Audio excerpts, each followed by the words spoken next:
Alright, what's up y'all, it's LakerFan here. As always about to tell today's video, here to rank all the defensive badges and tiers for NBA 2K23 for Season 2. So I hope y'all enjoy. If you do, for to drop a like, sub if you're new to on noties, all good stuff, and like always, tries 1 to 2,000 likes. Now, as you can see from the bottom, if you're new to the channel, new to the series, text color is going to indicate Season 1 ranking. So, for the ones like ankle braces post-lockdown, you can see they're in the D tier, chasedown, menace, all types of stuff like that. In the green are in the C, and so on and so forth for all these other ones. I do want to let you guys know, though, I had a don't know tab on the Season 1 ranking where I didn't want to misinform anybody, so I had no idea what I thought for pogo stick, but now here you are in Season 2. Absolutely know what I want to rank this, and it's pretty high. Alright, so to get straight into this, pogo stick is going to be coming in at the B tier. This is a very good badge, very solid badge in my opinion. Great for defending the interior, great for defending close shot pump faking mashers that will just constantly sit below the basket and just keep on spamming that stuff, especially for the 1v1 court too. This is a great badge for the 1v1 court. It's probably S tier for the ones, if we're being honest. Now, that also depends because it's more make it take it oriented, where the post score is a little bit more welcomed.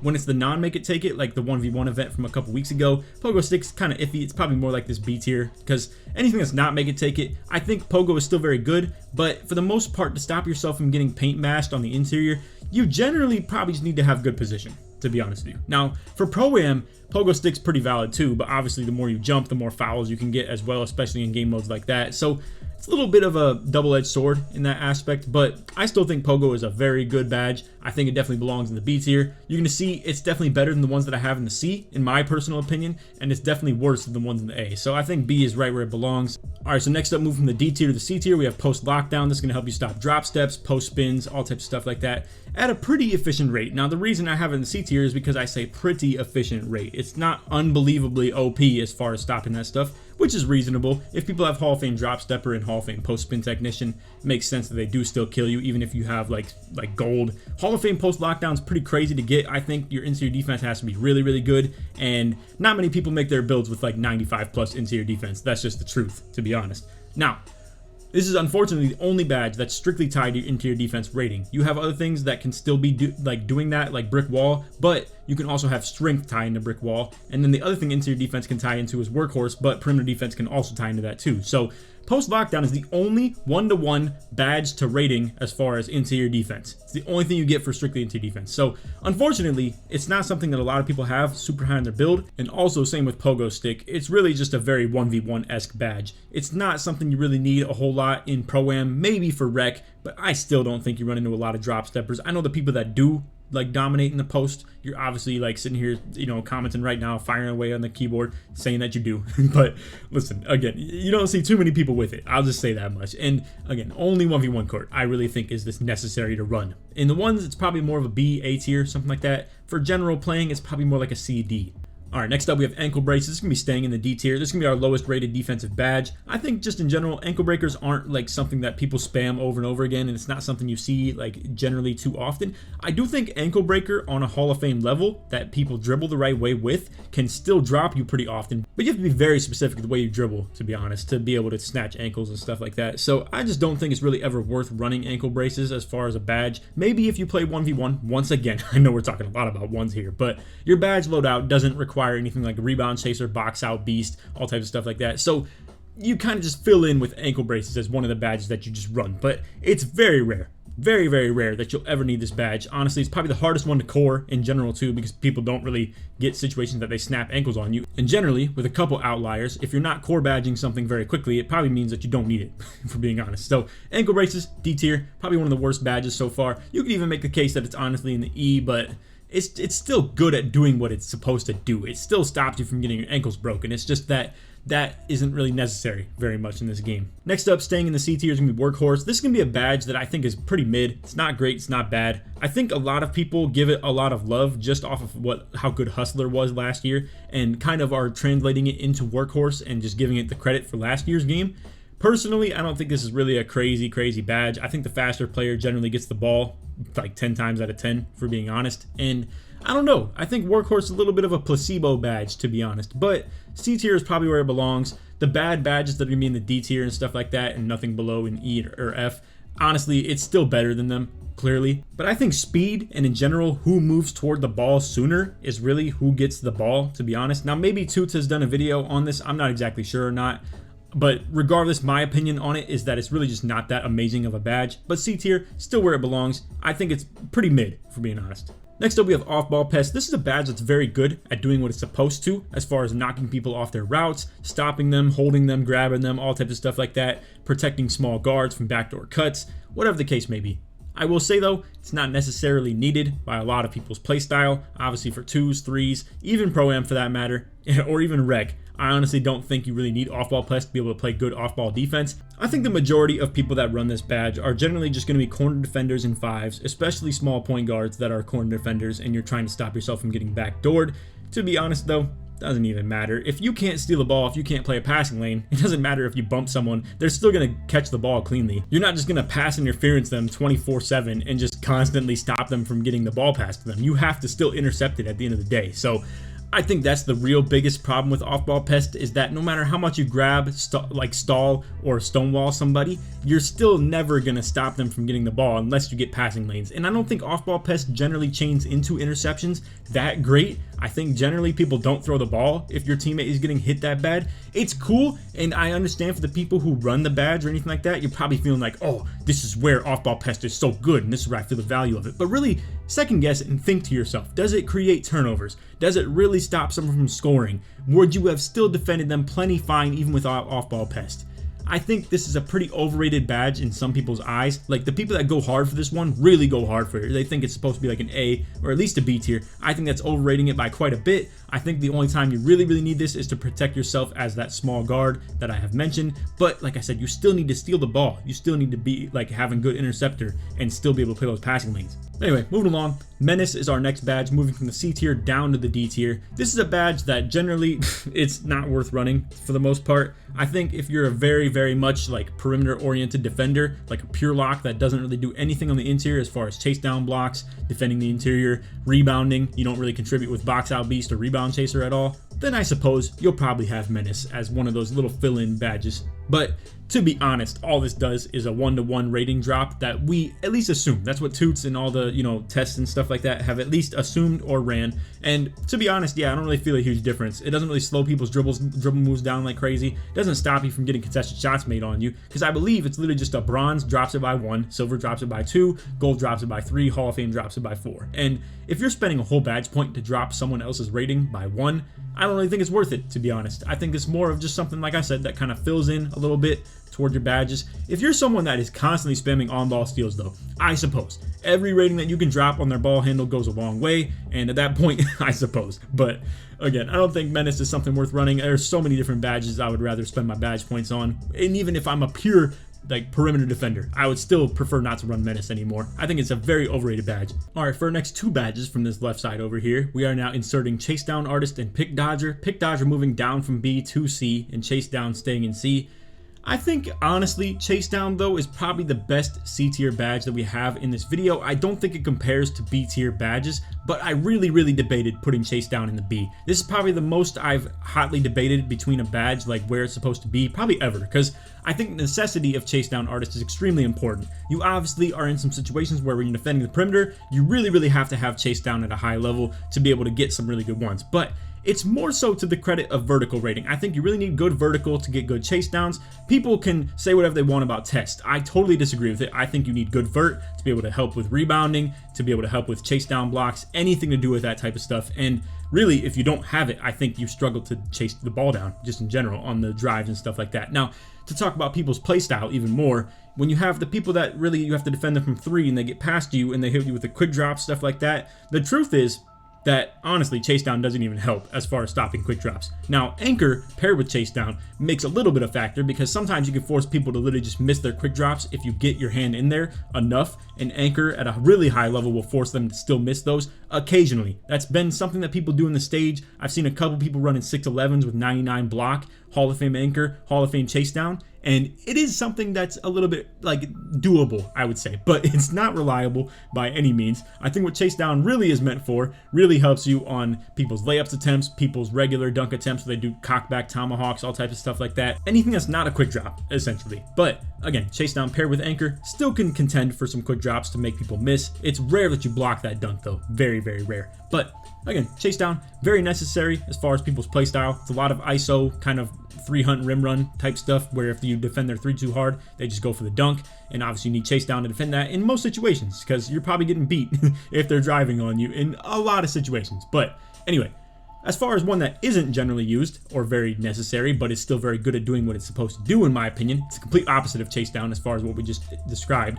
Pick dodger is very good at doing what it's supposed to do. I think it really helps you get around screens. I'm a huge fan of it myself. I really plan to use it for Pro-Am as well, but the problem with it, not many people run pick and roll. It's just the truth. Not very much pick and roll is used in 3v3 or especially 2v2 for that matter. For Pro-Am though, it's extremely often. For Rec, however, it's a little bit different. I think in most of my Rec experiences, people kind of just run a lot of like drive and kick sort of deal and really good spacing. A lot of people make shooting bigs and they don't really have an inside, and most of the insides just kind of stay below the basket. They don't really like screen or anything like that either. So like I said, to me, pick dodger is very good at doing what it's supposed to do. It's just that not many people run screens. So if you're someone that plans to come in here as a lock on Pro-Am, I highly suggest to run this if you're planning to play a lot of front back. And that's the other problem too, is that because a lot of people are very like 6'9", 6'9", 6'9", as far as the threes lineups, you generally don't even need pick dodger, because what's the point in fighting through a screen if you just have another defensive matchup that's pretty much the same thing as you? So that's why you see a lot of people run sides. I actually predicted that from the very beginning of the year, that it's going to be a very 6'9" heavy game defensively, and that really like not fighting through screens is going to be kind of meta and just playing sides and just kind of switching everything. To be fair, that's more meant for 3v3. Pro-Am, a little hard to determine that. But anyway, I'm rambling a little bit. Moving along, we have Interceptor and Brick Wall both staying in the B tier. I'm going to keep badges where they belong if that's how I truly feel. I'm not going to just move Brick Wall to A tier just to be spicy for the content. I'm not going to move Interceptor down to C tier, again, just to be spicy for the content. I truly do feel both these badges belong in the B tier. Brick Wall, most importantly, for really the multi-purpose ability of it, it's really cool that you can drain people's stamina on backdowns. You can resist their backdowns too. This is really the backdown punisher counter. However, like I said, not many people do a lot of post-up stuff like that on 2s, 3s, anything like that. It's more just a 1v1 sort of deal. But obviously, Brick Wall, very good at setting screens, big bodying people like crazy. But the problem with it, like I said, not many people run pick and roll. This is the truth. If this is a more pick and roll heavy game, this would probably be an A tier, maybe even an S tier, to be honest. But generally, all anybody does is pick and pop. When you set a screen, you don't even have to big body someone, because like I said, everybody switches everything on screens because they all run 6'8", 6'9", 6'7", sort of deal, stuff like that. So big bodying people in this year's game isn't exactly as important, if you ask me. Not many people play front back defense constantly and just sit back there and sit in the paint. It's very, very, very rare that you see that, in my opinion. But again, the badge, very good at doing what it's supposed to do, setting big body screens, draining people's stamina on the backdowns, resisting backdowns as well. It's a very multi-purpose badge. I love that about it. Moving along, Interceptor, also staying in the B tier, like we said. And for Interceptor, I think I debated putting this one in the C tier a little bit. Interceptor and Chasedown are probably a little bit closer than it would look on this list. Chasedown is by far the best C tier badge on here, and Interceptor is probably the worst B tier of all of these, even though there's only 3 of them. But let's talk some truth about Interceptor. I took this off for a while because I was thinking it was a very overrated badge. I was hating on it quite a bit, and I was like, all right, I'm getting lanes without this badge. And that was the truth. I was getting lanes without the badge. But then came mobile, where I was trying to get a lot of off-ball steals. I wasn't trying to get a lot of reach-ins. I was trying to just like steal the ball without going for on-ball plucks and stuff like that, because it was a little bit more risky for going reach-ins. And I cannot explain to you how many times I tipped a pass and didn't actually catch it. And that's I think that's the misconception about Interceptor. People expect that it's supposed to put you in those crazy morph animations where you're just glitching through the court, flying through it like Superman,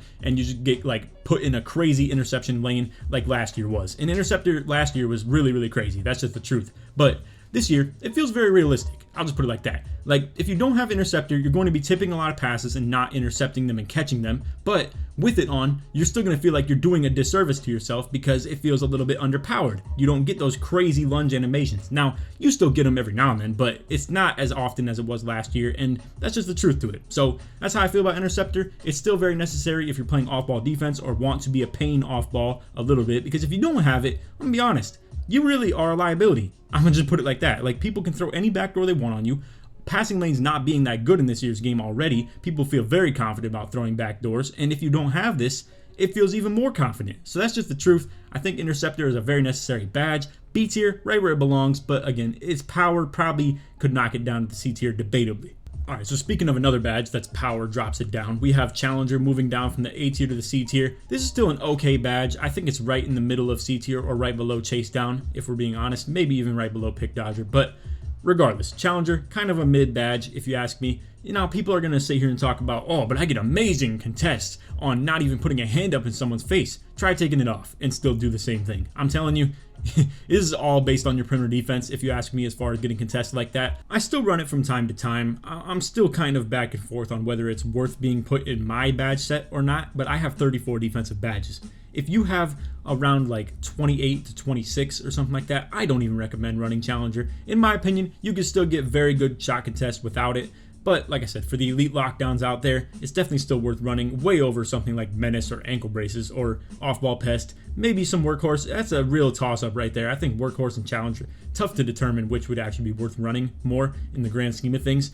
Personally though, if I'm defending the perimeter and fighting through screens 24/7, I'd rather have Pick Dodger. I would definitely rather have Chasedown Artist than Challenger as well. So Challenger, like I said, to me is very mid-tier, C tier. Alright, so coming in at the S tier now and going up from the A to the S is going to be Anchor. This is a badge that I truly do believe at even the bronze level goes crazy. On my Ben Simmons build, 81 blocks, 74 interior defense. I literally defend the interior so freaking good on that. I'm not even joking. And I know there's somebody out there commenting on this saying, that's complete BS. I have 99 block, 99 interior defense. I'm 7'3" with an 8'1" wingspan, and I can't defend the paint for anything. Well, let me be honest with you guys. If you're sitting in the paint or rotating off the corner and dropping or something like that, or you're sitting square below the basket, regardless of your interior defense or block rating, you're not going to defend stuff like that properly if people have limitless takeoff and are dunking from mad far away. You have to come out the paint a little bit if we're being realistic. And for people like me who have the 6'9" builds and have bronze anchor and can still defend the perimeter pretty well, the cutoffs are very important when it comes to defending slashers. And generally, if you're in the rec and you're a 7'3" or something like that, 7-footer with really good anchor, you're probably not making contact with them so early because it's probably not your matchup in the first place. You're probably not getting dunked on by your matchup. You're probably dropping off of your own and trying to help somebody else. And generally, being a rotation defender in this game is pretty hard to do because of, like I said, limitless takeoff going crazy on certain dunks or quick drops being so fast and unblockable. But anyway, that's my rant as far as people devaluing anchor, so to say. So let's talk about what it really is good for. In my opinion, it really prevents you from getting dunked on. That's the first thing, like getting put into contact dunks and stuff like that.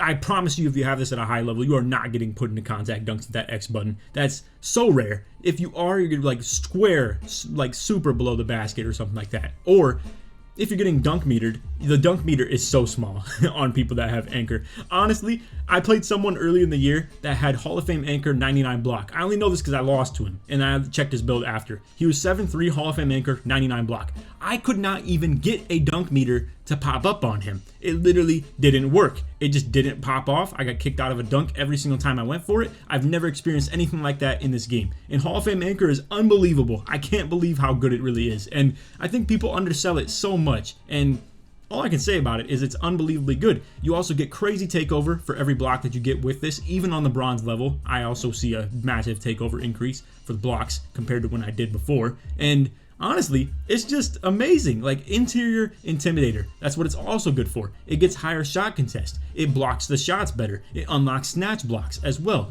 It's unbelievable how good this badge is, and some people still sell it short. But anyway, where one gains, another loses, and as you can see, we move another A tier badge. This one's going down with the clamps. And my problem with clamps is it's still a good badge. I still recommend running it 100%. It's much better than Challenger or Pick Dodger, Chasedown Artist, any of those C tiers. But it's a little bit frustrating. I wish clamps was a little bit better, and I wish glove, that's going to be high on this list, was a little bit worse. I just wish there was a little bit of balancing between that, and we'll see. Maybe they actually plan to do something like that with the gameplay, but since they haven't already, I would assume that they're not going to. But I just wish that on-ball defense and bodying people and like stonewalling them or forcing a pickup. I've probably forced one pickup all year, and it was probably on some dude that had like 25 ball handle or something like that. So I don't know. On somebody that has good ball handle, I have never ever forced a pickup or stonewall in this year's game. And really what I feel like clamps is only good for is to just get some slight cutoffs when people drive or something like that. But even that is pretty mid. But the truth to it is clamps is so necessary, and I'm always going to cling on to using this badge because not using it feels like a complete liability. I've used that 6'11 1v1 build that still has 76 perimeter defense, or maybe it was 74, something like that, but 611, obviously can't even get clamps, and man is it so bad playing Prim D with those builds. Now somebody's out there commenting on it too, talking about I play great perimeter defense on my 611. Again, mind you, I'm playing 1v1. You have no help defender. You're not just a constant only help defender where you're just getting on, like switching onto a guard on only backside off a screen or anything like that. And you're also not playing rec where there's 5 people on the court. I think you could absolutely get away with playing like a 6'11 lock even on this game, to be honest, on Pro-Am. I mean, the court is so small when you shrink it like that, and it's so possible to do stuff like that. But for 1s and 2s and 3s, I feel like to be on a build that has bad perimeter defense and not having clamps is such a liability, and maybe that's a more of a Prim D thing, and maybe I'm giving clamps too much credit, and maybe it belongs in C tier. But I don't know. I just know with a lower build as far as perimeter defense and no clamps, it feels like a complete liability out there versus the build that I've used that has gold clamps or silver clamps on my main build of 6'9". You really do feel a difference, but like I said, maybe I'm giving perimeter defense too much credit as far as that, and maybe clamps isn't really carrying the load. But anyway, moving along into our last 3 badges, we'll go ahead and just reveal them all at the same time. Box Out Beast and Rebound Chaser are going to be our A tiers, and Glove is going to be staying in the S tier. So all 3 of these staying exactly where they belong.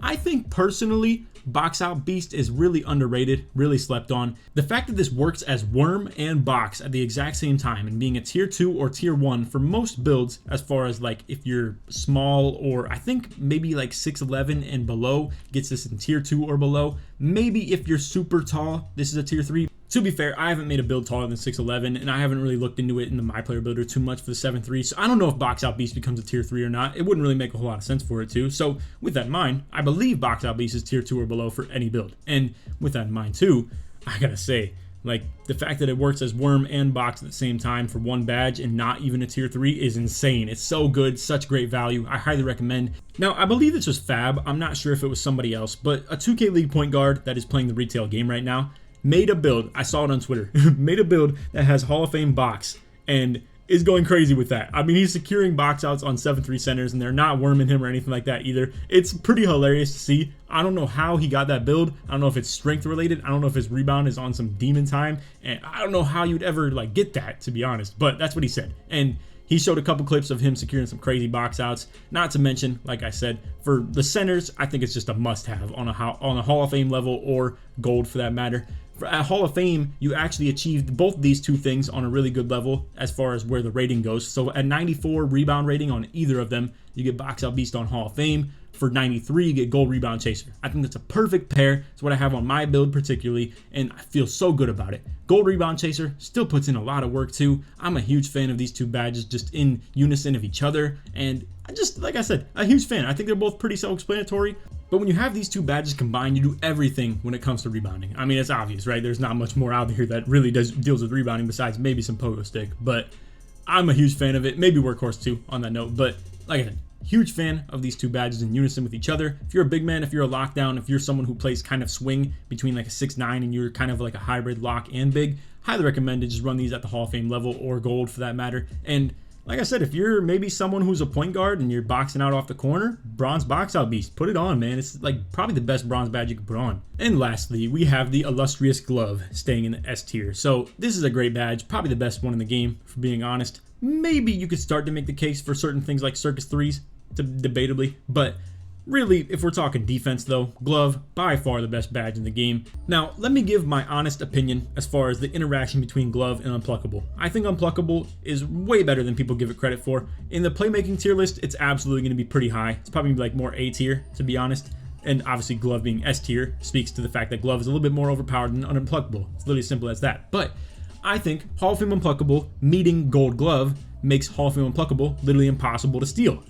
And I think the problem with Glove that a lot of people run into is that if someone has Hall of Fame Glove, it makes it extremely annoying because I think it fights through everything. I think Hall of Fame Glove just doesn't care about Hall of Fame Unpluckable, Gold Unpluckable, Silver, Bronze, anything like that. Obviously, the higher you have Unpluckable, the less they will steal, but the rate of getting steals with Hall of Fame is crazy. Now, me personally, I've experienced this game with no Unpluckable, Silver, and Gold. I haven't ever used Bronze or Hall of Fame, and Silver and Gold feels very reasonable as far as the steals that I get on people. If I get steals, they generally don't have Unpluckable. If I don't get any at all, I'm talking great times to go for plucks and all types of stuff like that. With my Silver or Gold, generally it's someone that has at least gold or Hall of Fame unpluckable, and it's really, really tough to get those steals. So I think it's in a good spot, but it is still very dominant.